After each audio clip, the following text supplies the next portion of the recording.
다양한 통제의 스펙트럼.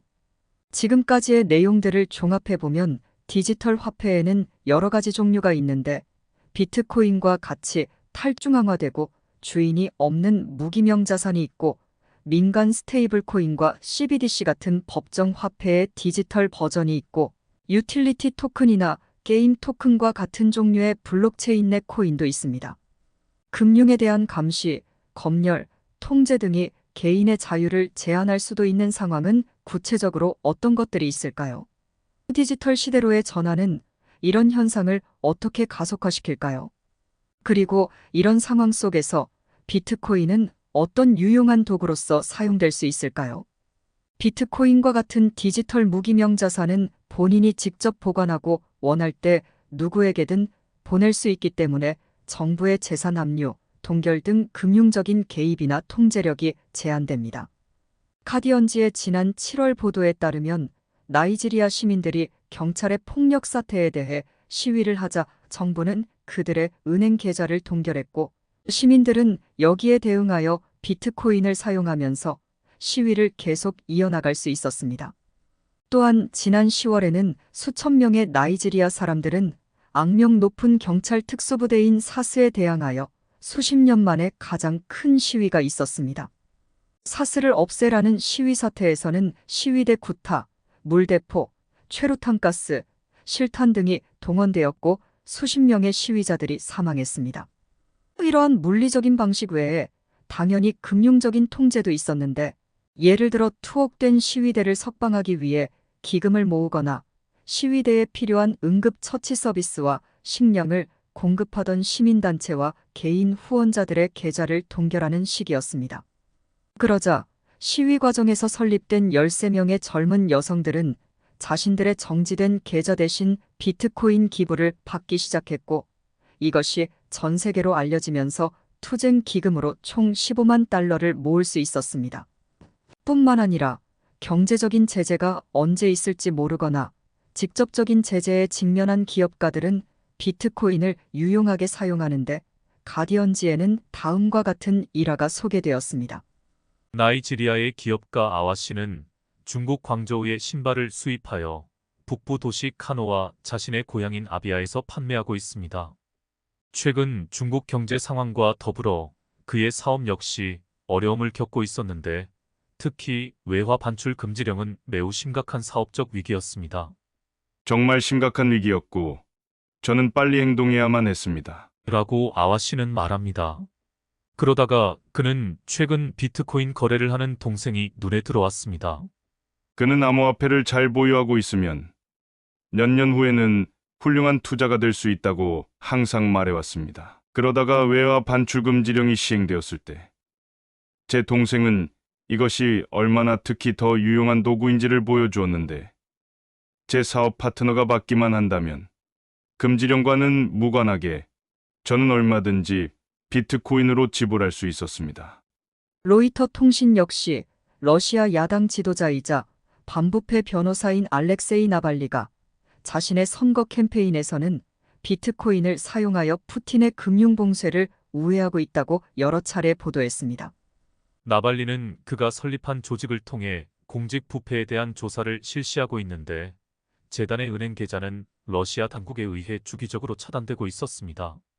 그들은 언제나 우리의 은행 계좌를 폐쇄하려고 하지만 우린 늘 해결책을 찾아나가고 있습니다. 라고 그는 말합니다. 비트코인은 훌륭한 지불 수단으로 잘 작동하기 때문에 우리는 비트코인을 사용하고 있습니다. 우리 재단이 비트코인을 대안으로 가지고 있다는 것은 러시아 당국으로부터 우리를 보호하는 데 큰 도움이 됩니다. 그들이 기존 금융 채널들을 폐쇄하더라도 우리는 여전히 비트코인을 가질 수 있고 이것은 일종의 보험과도 같습니다. 로이터 통신이 보도한 또 다른 이야기는 꽤 감동적이기까지 합니다. 10년 전 로야 마오브 씨가 아프가니스탄에 있는 여성 직원들과 프리랜서들의 임금을 비트코인으로 지불하기 시작했을 때만 해도 이것이 8월 카불 함락 이후 나라를 탈출할 수 있는 티켓이 될 줄은 꿈에도 몰랐습니다. 아프가니스탄의 한 작은 사업을 하던 여성은 그녀와 일하는 어린 여성들에게 비트코인을 임금으로 지불했습니다. 그래야만 했던 이유는 대부분의 어린 여성들은 은행 계좌 자체가 없고 현금을 가지고 있어봤자 그들의 아버지, 남자 형제, 남자 친척들에게 빼앗기기 일쑤였기 때문입니다. 즉, 아프가니스탄의 어린 여성들은 사유재산권을 가지고 있다고 보기 어려웠던 것입니다. 이런 상황에서 미군 철수로 인해 나라가 혼란에 빠지자 비트코인을 셀프 커스터디하고 있던 수많은 이들은 그동안 모아둔 비트코인을 가지고 아프가니스탄을 탈출할 수 있었는데 그 어떤 자산으로도 불가능한 일이었을 것입니다. 이외에도 국제인권재단을 설립한 알렉스 글래드스타인은 팔레스타인, 쿠바, 수단, 이란, 베네수엘라에 이르기까지 지난 수년간 개발도상국 시민들이 비트코인을 다양하게 사용해온 수많은 사례들을 소개해보고 있습니다. 심지어 최근에는 선진국 시장에서도 이 토픽이 주목을 받고 있습니다. 캐나다의 트럭 기사들은 백신 의무화 관련 정책에 반대하여 시위를 했고 크라우드 펀딩을 통해 시위 지지자들로부터 기부금을 받았습니다. 곧이어 정부에 의해 크라우드 펀딩 사이트가 동결되자 기부금은 개개인들이 직접 하는 방식으로 바뀌었는데 그러자 캐나다 정부는 초강수를 두게 됩니다. 국가 비상사태를 선포하고 크라우드 펀딩 사이트는 물론 시위에 참여한 사람, 기부금을 보낸 사람들의 모든 은행 계좌를 동결해버린 것입니다. 그 뒤의 얘기는 당연하게도 시위대는 비트코인을 통해 정부의 금융 통제를 우회하게 됩니다.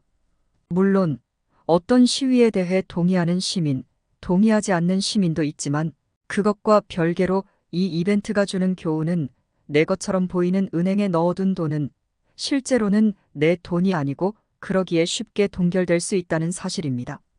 하지만 비트코인과 같이 셀프 커스터디하는 디지털 무기명 자산은 자기 자신이 직접 보유하고 자유롭게 송금할 수 있는 수단인 것입니다. CBDC가 무서운 이유. CBDC는 비트코인과 같은 유형의 자산과는 정반대의 것으로 정부의 모든 돈을 감시하고 검열할 수 있는 능력을 부여합니다. 명목화폐 편에서 이미 설명했지만 실은 CBDC 이전에도 이미 당신의 돈이 아니었습니다. 그것은 해당 나라 중앙은행의 부채, 갚겠다는 약속, 신용일 뿐입니다. 국제결제은행의 총재 카르스텐스가 절대적인 통제라고 표현했듯이 모든 중앙은행들은 자신들이 발행한 부채를 국민들이 어떻게 사용해야 하는지를 마음대로 정하는 통제권을 가지고 싶어 합니다.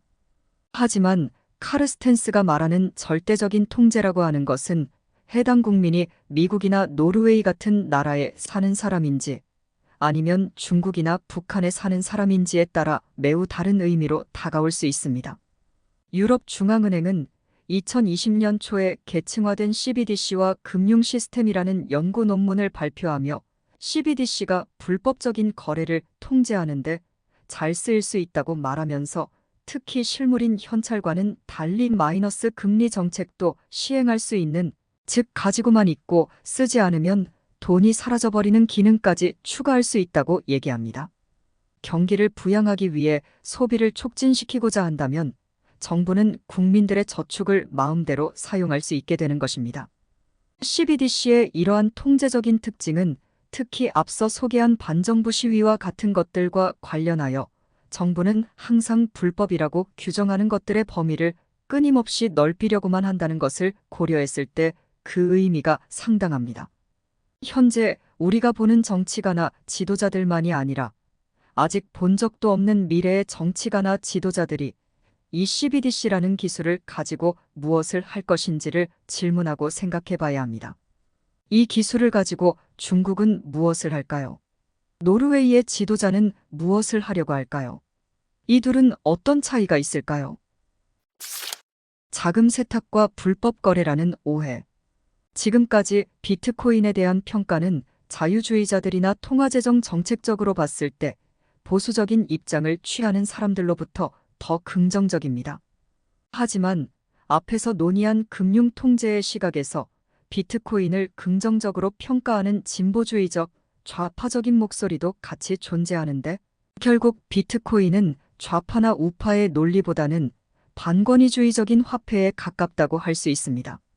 이처럼 인도주의적 그리고 반권위주의적 사용 사례가 있는지조차도 모르고 그저 비트코인을 마약이나 랜섬웨어 또는 자금 세탁을 하는 데 쓰인다고 비판하는 목소리는 정말 한물간 의견 혹은 의도적으로 오해를 만들어내는 의견이라고 볼 수밖에 없습니다. 블록체인 상의 트랜잭션 분석을 수행하는 체인 애널리시스와 같은 기업들은 지난 몇 년간의 비트코인 및 암호화폐의 불법적인 활동을 추적해 왔는데 이는 전체 사용량의 1.5% 미만일 뿐더러 자금 세탁이나 불법 거래에는 명목화폐, 즉 달러와 같은 통화가 훨씬 더 많이 사용되는 것으로 나타났습니다. 온라인 마약 구매 등을 위해 비트코인이 사용되었던 것은 맞지만 이는 2013년이 마지막이었습니다. 마약 거래가 이루어지던 실크로드라는 중앙화된 시장을 추적하고 단속하고 폐쇄하기까지 마약 단속국도 이러한 불법 활동을 추적해낼 능력을 갖추게 된 것입니다. 이는 1970년대, 1980년대에 마약을 파는 사범들, 생명을 살리는 의사들 모두가 호출기라는 발명품을 사용한 것과 마찬가지입니다. 비트코인은 이미 범죄자들에 의해 사용되는 단계, 그리고 지금은 인도주의자들의 선한 목적에 부합하는 용도에 사용되고 있는 단계에도 도달한 것입니다. 따라서 미디어에서 말하는 불법 행위를 이해할 때는 어떤 국가에서는 합법인 것이 다른 곳에서는 불법일 수 있다는 점을 인식하는 것이 중요합니다. 선진국에서의 반정부 시위는 언론 및 표현의 자유라는 헌법의 수호 아래 합법이지만 나이지리아에서는 불법으로 규정될 수도 있습니다. 여느 강력한 기술들과 마찬가지로 비트코인도 좋은 목적이든 나쁜 목적이든 사용될 수 있고 좋은 기술이라면 범죄자 집단이든 인도주의자들이든 이를 빠르게 채택할 동기가 있는 것입니다. 비트코인 지지자들이 자주 말하듯이 비트코인은 신뢰할 수 있는 자산이라기보다는 내가 직접 검증 가능한 무기명 자산으로서 그 누구도 이 네트워크를 차단하기 어렵기 때문에 비트코인은 규제와는 무관한 원자재, 즉 원유, 금속, 대두와 같은 것입니다.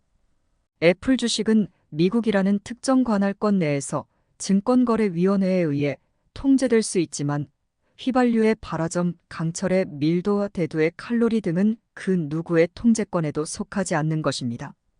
인류 역사 전체로 봤을 때 금융 통제, 감시, 검열이라는 것은 언제나 있어 왔던 것입니다. 하지만 지금의 시대가 특별한 점은 수많은 영역이 디지털화되었기 때문에 과거와는 비교도 할 수 없이 쉬워졌다는 것입니다. 과거에는 물리적인 가치물을 건네는 것이 거래였기 때문에 정부가 이를 일일이 추적하는 것은 매우 어려웠으나 현대의 은행 시스템과 컴퓨터 데이터베이스, 전자결제의 발명과 채택은 국민들의 금융거래를 훨씬 더 쉽게 만들었고 동시에 추적과 감시도 무척 쉬워졌습니다. 그리고 추적과 감시를 요구하는 수준은 더 높아지고 있는데 예를 들어 1970년에 제정된 은행 비밀보호법은 금융기관들로 하여금 1만 달러 이상의 거래는 무조건 당국에 보고하도록 하는 것이었습니다. 50년간의 인플레이션을 고려한 현재 달러 가치로는 7만 5천 달러인데 그럼에도 불구하고 이 기준치는 여전히 그대로이니 감시와 보고의 요건은 더욱 더 타이트해지기만 했다고 볼 수 있는 것입니다. 지금의 은행 시스템을 이용하여 사람들이 돈을 보내거나 받을 때 정부는 어떤 종류의 거래를 허용할지 말지에 대한 제한을 가하는 게 쉽습니다. 또한 러시아 지급 준비자산 동결이나 무역 제재에서 볼 수 있듯이 어떤 정부는 다른 외국 정부의 금융망을 차단할 수도 있습니다. 그런 의미에서 PEP 거래가 가능한 비트코인은 이러한 기존의 금융 감시 및 통제 모델을 위협하고 있습니다. 하지만 비트코인 네트워크는 그저 무료 오픈소스 소프트웨어로서 중앙 서버 없이 장부 내의 정보를 업데이트하는 기술일 뿐입니다. 따라서 정부가 비트코인을 금지한다는 것은 정보의 확산을 금지하는 것과 마찬가지이므로 거의 불가능한 일이라고 할 수 있습니다. 정부는 이미 비트코인이라는 기술에 의해 도전을 받고 있으며 많은 정부나 통제권을 가지고자 하는 지도자들은 이에 대해 반발하고 있습니다. 앞으로도 반발은 계속될 것입니다. 물론 이들은 심각한 범죄와 관련된 암호화폐 결제를 추적하기 위해 법 집행에 많은 자원을 할당할 수는 있겠지만 범죄와 상관없는 거래에 대해서는 통제권을 유지하기가 매우 어려울 것입니다.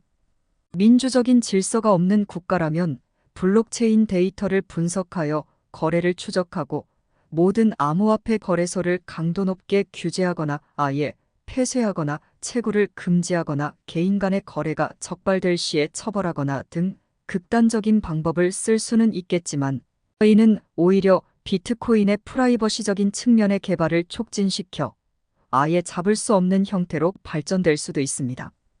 그 예로 이미 이러한 규제들에 대해 선제적으로 대응하는 코인조인 등의 방법이 널리 사용되고 있습니다. 어찌되었든 다양한 형태의 디지털 화폐는 미래에 우리 앞에 펼쳐질 것입니다.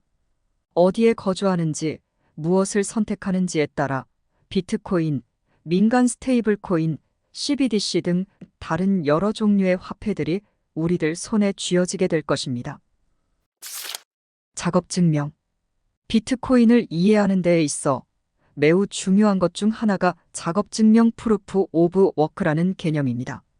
이것은 1990년대 후반 암호학자들에 의해 다양한 방식으로 발명되었는데 그 중에서도 특히 아담 백은 이메일 스팸 및 서비스 거부 공격 문제를 해결하기 위해 돈과 같은 메커니즘인 해시캣이라는 것을 개발했고 사토시 나카모토의 비트코인 백서에서는 이를 작업 증명의 핵심적인 요소 중 하나로 사용했습니다. 현재 이 작업 증명이라는 개념은 지분 증명, 이력 증명, 이전 증명, 화상 증명, 공간 증명 등 여러 블록체인 프로젝트들에 의해 여러 가지 변형적인 시도가 이루어지고 있지만 아직 작업 증명보다 더 나은 대안은 보이지 않습니다. 뭐가 되었든지 간에 돈은 이것을 얻는 데에는 시간이든 노력이든 에너지든 뭐라도 투입되었다는 어떤 증표라고 할 수 있습니다. 이번 단락에서는 작업 증명, 지분 증명, 무력 증명이라는 세 가지 종류의 증명에 대해 살펴보겠습니다.